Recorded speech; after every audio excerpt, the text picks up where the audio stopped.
ఎదురు చూస్తున్న వీకెండ్ వచ్చేసింది. ఇంక నాగార్జున గారు వచ్చి రాగానే హౌస్‌లో డివైడ్ అయ్యి ఉన్న 2 టీమ్స్ కోసం మాట్లాడుతూ కనిపించేశారు.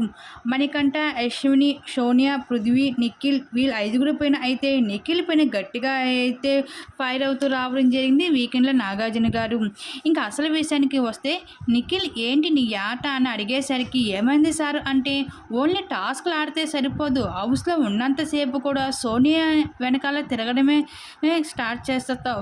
ఇంకా సోనియా సోనియా అంటూ వెనకాల తిరుగుతున్నావు. నీకు వేరే హౌస్ మేట్స్ ఎవరు కనిపించడం లేదా అని అడిగేసరికి ఒక్కసారిగా నిఖిల్ షాక్ అయ్యాడు. అంటే సోనియా నిజంగా నిన్ను పెద్దోడు అంటే అలా ఫిక్స్ అయిపోయావా అని అడిగేసరికి అలా కాదు సారు అంటూ చెప్పుకుంటూ వచ్చాడు. నిఖిల్ ఒక విషయం చెబుతాను. ఒకసారి మనం నెగిటివ్ అయ్యాము అనుకో, అది పాజిటివ్ తేవడానికి చాలా కష్టపడాలి. అంతేకాదు ఏంటి నువ్వు సోనియా తాట తీస్తాను, నీ తాట తీసిన వాళ్ళు ఎవరు లేరనుకుంటున్నావా?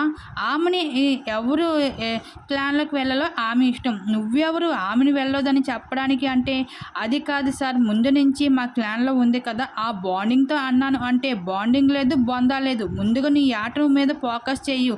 అంతేగాని ఇతరుల పైన తిరగడం కాదు. నీ ఆట మీద నువ్వు ఫోకస్ చేస్తేనే నీ ఆట బావుంటది అంటూ వీకెండ్‌లో నాగార్జున గారు గట్టిగా ఇచ్చి పడేసరి నిఖిల్‌కి. దీని మీద మీరేమనుకుంటున్నారు? మీ అభిప్రాయాన్ని తప్పకుండా కామెంట్ సెక్షన్‌లో షేర్ చేసుకోండి.